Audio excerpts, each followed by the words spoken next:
Si vous vous déplacez en Afrique, à Ouagadougou ou à Dakar, vous verrez forcément les pavés qui embellissent ces villes. Et savez-vous qu'en plus, ces pavés permettent à des milliers de jeunes de trouver de l'emploi alors que le chômage est un fléau récurrent pour la jeunesse africaine? Eh bien, sachez que ces technologies de fabrication et de pose de pavés viennent du Burkina Faso et ont été imaginées et mises en place par un homme, le docteur Béli Biène, dont nous allons maintenant vous raconter le parcours.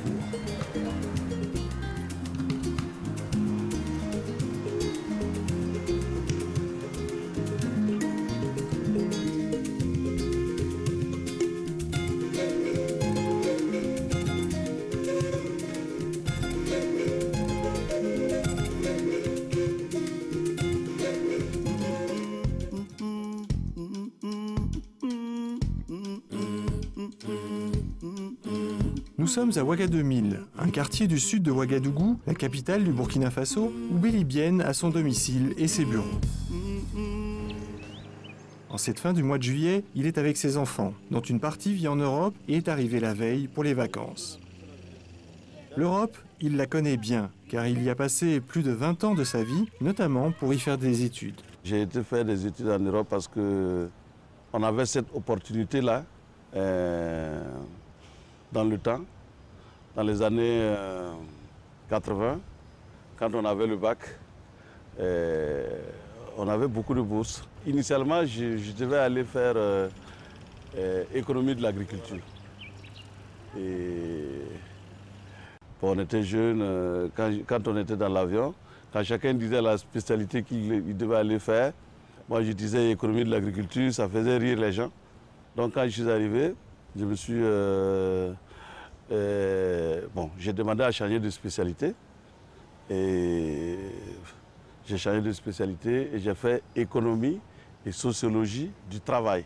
Dans cette filière, ce qui me plaisait, c'est que déjà dans les années 90, quand le mur de Berlin est tombé, et c'était sûr qu'on allait maintenant vers la mondialisation, puisqu'il n'y avait plus de système socialiste. Il n'y avait pas aussi, bon, il y avait seulement qu'un seul système, c'était le système capitaliste. Donc c'était sûr que nous allons vers la mondialisation. Et c'est pourquoi, très tôt, moi j'ai opté pour cette spécialité. En 2005, avec un doctorat en économie et relations économiques internationales en poche, il revient s'installer au Burkina Faso. Sincèrement, je suis rentré au pays parce que ma maman a commencé à devenir vieille et mes tantes aussi. Et sincèrement, quand je voyais les gens s'occuper de leurs parents en Europe, moi je m'occupais des parents des autres là-bas et tout, je me suis dit que... Bon, c'est pas que je me suis dit, quelque part, il fallait que je revienne.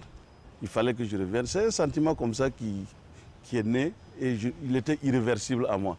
Il fallait que je revienne. Je ne sais pas d'où est venu le sentiment. Il y a plusieurs paramètres. Il n'y a pas une raison précise. C'est un ensemble de raisons. On est venu, on a même amené l'Union des industriels du Donbass, on a amené tant de gens. Beaucoup de délégations sont venues qui ont rencontré des autorités. On a proposé plusieurs choses. On n'a jamais eu de retour. On a demandé à installer des trucs. On n'a jamais eu des agréments. Donc, moi, j'ai commencé tout seul, petit à petit, à faire des trucs simples. Et l'une de ces raisons a été la création de Kouli, une usine de glace alimentaire créée dès son retour en 2005.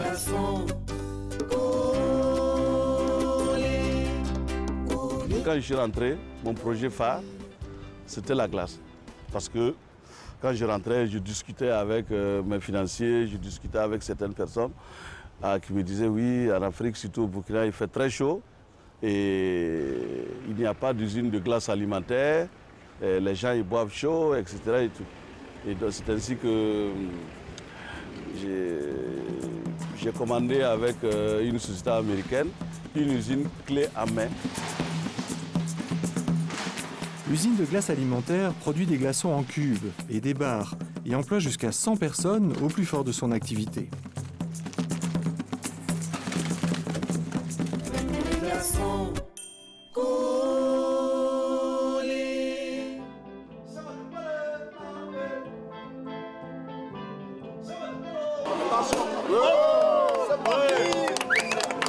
C'est également en 2005 que Belly ouvre le paradis des meilleurs vins, le premier bar à vin du Burkina, en plein centre de Ouagadougou.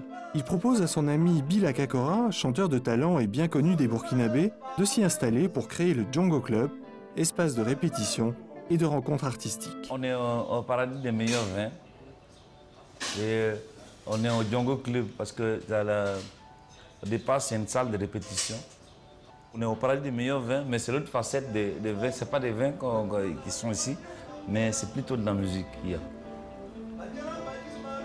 Au départ, c'est seulement une collaboration avec Belly. Et je dis, il y a la musique, et puis il y a un espace, de donner un espace de travail à un artiste. Et un espace de création. Et il joue il joue un rôle presque de mécène et en même temps de fan. Des concerts d'artistes locaux ou de passage sont régulièrement organisés. En quelques mois, le paradis des meilleurs vins est devenu un des lieux culturels incontournables de la capitale. C'est aussi un lieu de rencontre qui a permis aux équipes de Plus d'Afrique de faire la connaissance de Belly. Impressionnés par son esprit d'entreprise, ils l'ont invité sur le plateau de l'émission. On lui doit également des expériences sur le plan de l'entreprise et de l'ambiance avec le paradis des meilleurs vins du côté de Ouagalabel. Vous l'aurez reconnu avec sa voix et son charisme. Il s'agit de M. Belly avec nous aujourd'hui sur le plateau.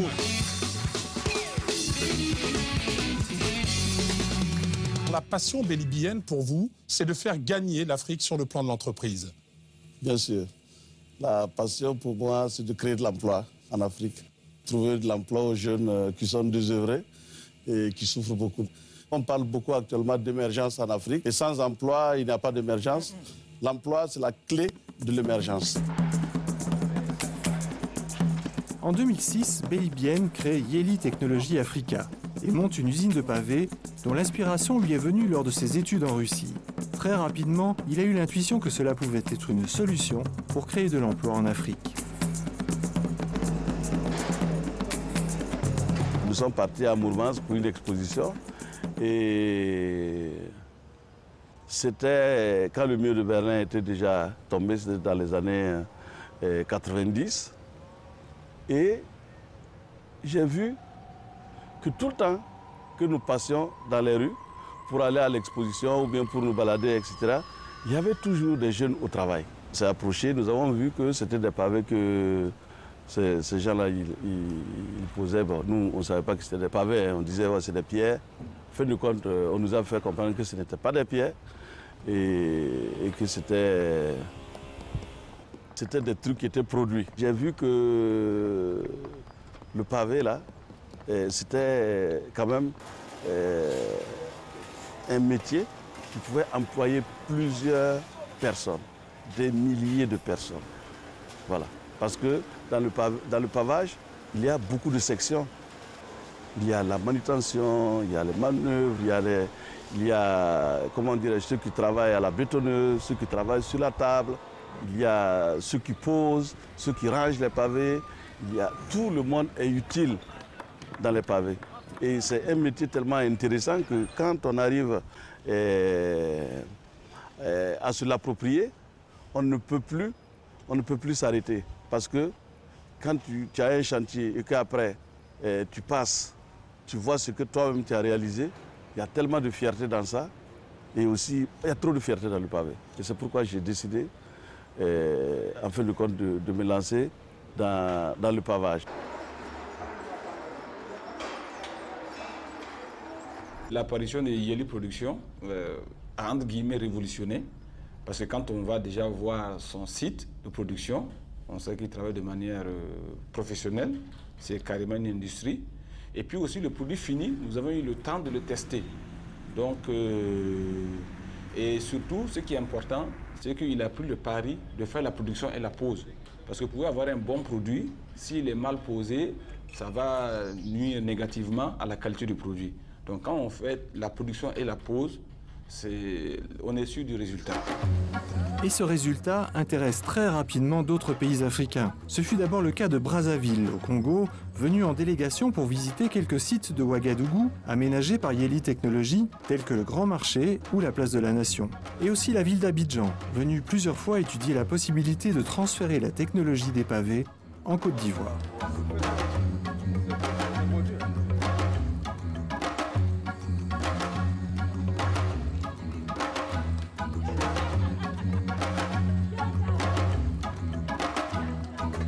En 2012, le groupe Yeli Technologies Africa remporte un appel d'offres international de la mairie de Dakar pour le pavage de la ville. Un projet à haute intensité de main-d'œuvre, IMO.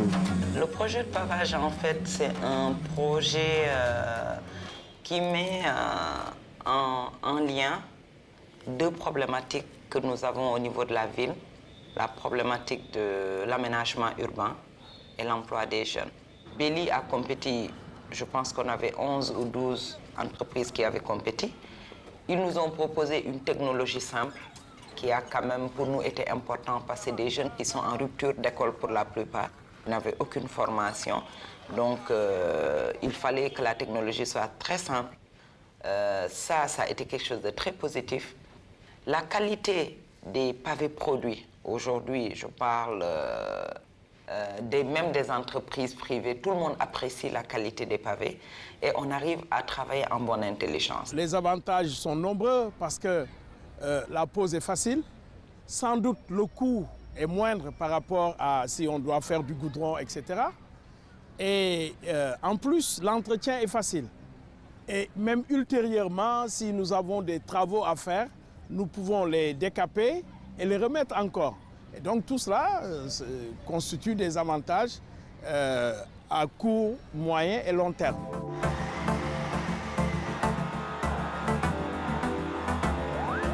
Nous avons ici à l'usine 600 personnes qui travaillent. En plus de cela, nous avons 200 personnes qui sont sur les chantiers pour la pose.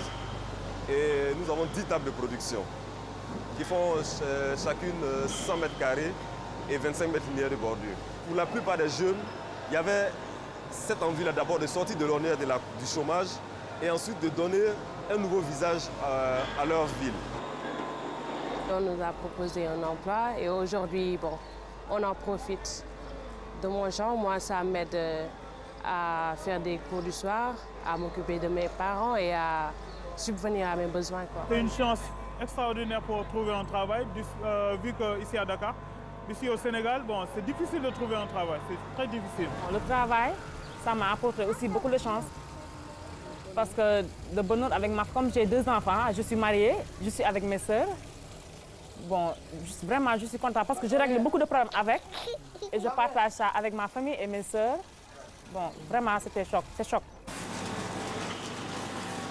La plus grande source de satisfaction, c'est quand même de voir qu'on a pu intéresser les jeunes à la formation, à acquérir un métier, un savoir-faire. Et je suis sûr que même si à court terme, il y avait la possibilité de leur donner des possibilités de s'établir à leur compte, ils ont déjà reçu dans le cadre de ce programme-là, en tout cas des armes qui leur permettraient de satisfaire correctement à cette exigence. L'idée, c'est de pouvoir les former, leur apprendre un métier et qui sait dans 2 ans, dans 3 ans, dans 4 ans, ceux qui se sentiront matures peuvent créer des GIE ou des PME pour pouvoir continuer à travailler avec la ville, donc deviennent des prestataires pour le compte de la ville avec l'accompagnement technique nécessaire, soit de Belly, soit de quelqu'un d'autre. Mais je pense qu'aujourd'hui, c'est un modèle qu'on est en train de travailler qui n'est pas fini, mais on est en train de travailler sur le modèle économique autour du projet. Le concept IMO permet d'intégrer des jeunes sans emploi, qu'ils soient diplômés ou non. Nous avons mûri le concept, nous l'avons travaillé et il marche. Ça veut dire que toute personne qui se trouve, nous, dans notre usine, elle est professionnelle. Elle a été formée. Ça veut dire que le travail qu'elle fait là, quand on amène quelqu'un d'autre pour faire ce travail, il va falloir former la personne là minimum 6 mois. Le concept que nous avons créé est que même au moment de la formation, il faut que la personne que nous formons soit rémunérée. Déjà. Et on l'a expliqué à tout le monde. L'expérience acquise petit à petit dans le secteur de la construction, avec l'appui de formateurs européens, permet à Yeli Technologies Africa de se lancer aujourd'hui dans la construction immobilière.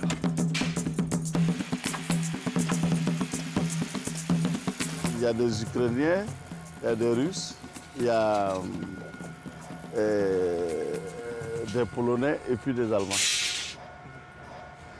C'est du transfert de technologie. Vous voyez le système de construction, c'est le coffrage. Voilà. Donc c'est des bâtiments qui sont vraiment costauds, qui vont traverser des siècles.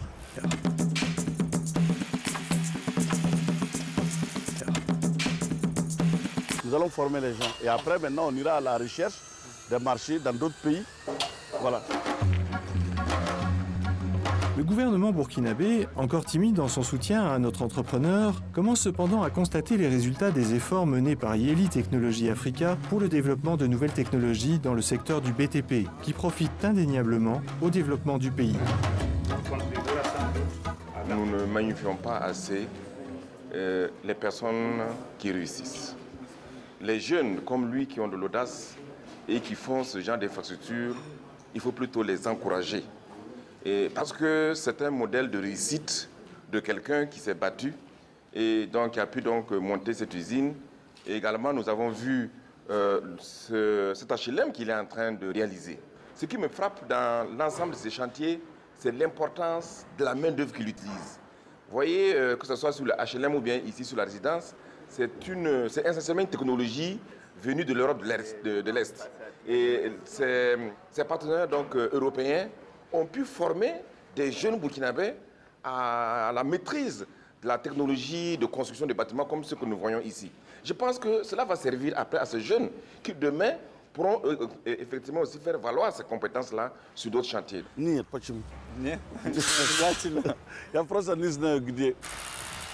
C'est un projet qui n'est pas basé sur la construction, nous on va construire. Non, ce n'est pas ça. Nous partons toujours de certains concepts, de certaines expériences, parce que nous avons beaucoup voyagé. Nous discutons beaucoup.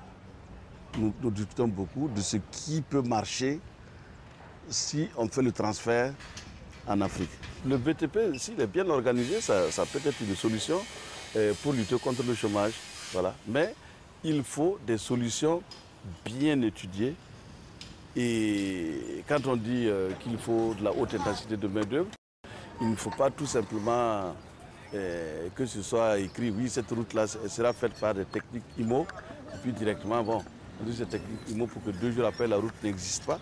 Il faut que les techniques IMO-là puissent faire des choses qui durent 100 ans, 200 ans, 300 même.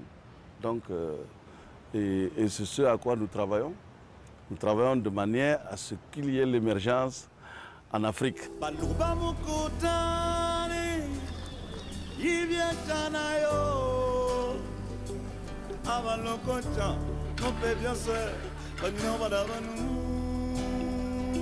Belibien est né en 1962 à Ya, dans la province de la Sicile, dans le sud du Burkina. Il est issu d'une famille modeste, dont le père a combattu auprès des Français durant la Seconde Guerre mondiale. C'est là qu'il a ses racines et que lui ont été inculquées ses valeurs.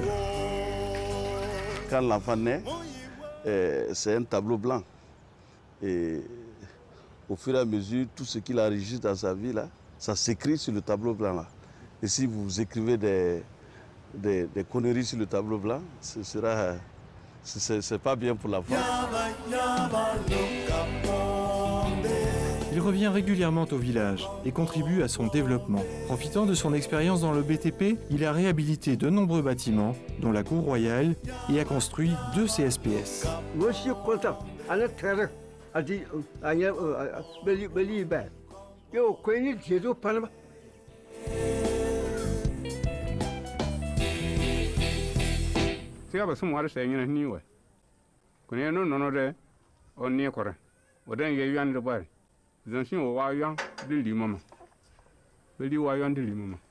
Je suis plus que convaincu que j'ai eu la chance d'avoir des parents qui m'ont beaucoup apporté. Ce qu'ils m'ont apporté, je ne peux même pas je peux même pas, on ne peut pas évaluer ça.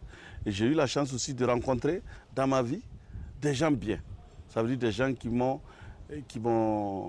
jusqu'à présent, et j'en rencontre des gens super bien.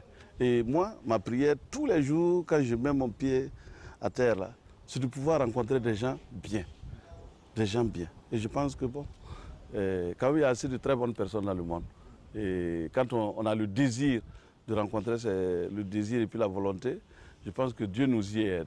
Sa femme, Estelle, est en permanence à ses côtés pour le soutenir dans ses activités. Leur rencontre a été l'un des piliers de son retour au Burkina. C'est un mari vraiment exemplaire. Vraiment, il a tout ce qu'on peut dire, toutes les qualités. Quelques petits défauts, mais ça se corrige, ça va. C'est un mari vraiment travailleur et... Tu aimes les gens qui font du bon travail. Voilà. Kevin a complété.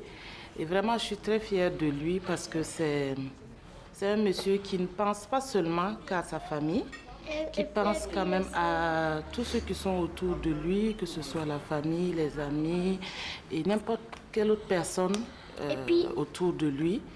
Il pense à tout le monde. Pour Bélibienne, transmettre est une valeur fondamentale. Très proche de sa famille et de ses enfants, il a à cœur de partager régulièrement avec eux ses idées et ses projets. Les enfants regardent avec moi les différents chantiers. Je leur montre ce que nous faisons. Voilà. Surtout, ma fille déjà, elle commence à beaucoup s'intéresser au travail. Elle s'intéresse parce que c'est une occasion, c'est une opportunité de pouvoir discuter avec moi. Donc, elle s'intéresse beaucoup à ce que je fais et nous parlons beaucoup. Voilà, c'est la place du millénaire à Dakar. Le design a été fait ici. Moi, je voudrais que les enfants soient des travailleurs. Je voudrais qu'ils aiment ce qu'ils puissent aimer ce qu'ils font. Je voudrais qu'ils soient beaucoup mieux que moi. En tout, quoi. Ça veut dire qu'ils soient plus intelligents, qu'ils soient plus sociables, qu'ils soient très bien entourés et qu'ils aient une certaine sobriété, que ce soit des gens qui puissent aider les autres et que leur vie les plaise. Je voudrais que mes enfants ils soient fiers d'eux-mêmes et que les gens soient fiers d'eux. Il faut toujours se donner plus de chance. Toujours. Toujours en essayant, toujours il faut se remettre en question. Il faut avoir peur. Moi je pense que c'est la peur, le respect, c'est ce qui fait progresser les gens. Ce n'est pas une peur qui te renferme chez toi, non. C'est une peur qui te permet d'avancer pour ne pas rester derrière.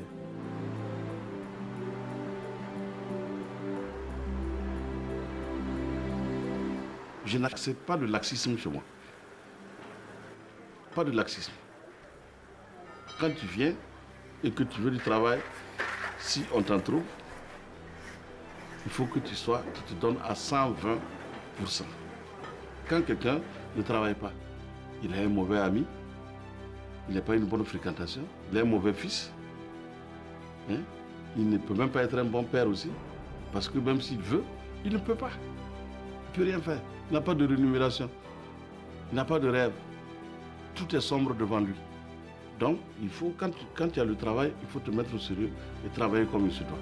Le docteur Bélibienne est un entrepreneur visionnaire qui a su mettre à profit ses idées et ses intuitions tout en se basant sur des savoir-faire avérés pour en faire profiter la jeunesse africaine.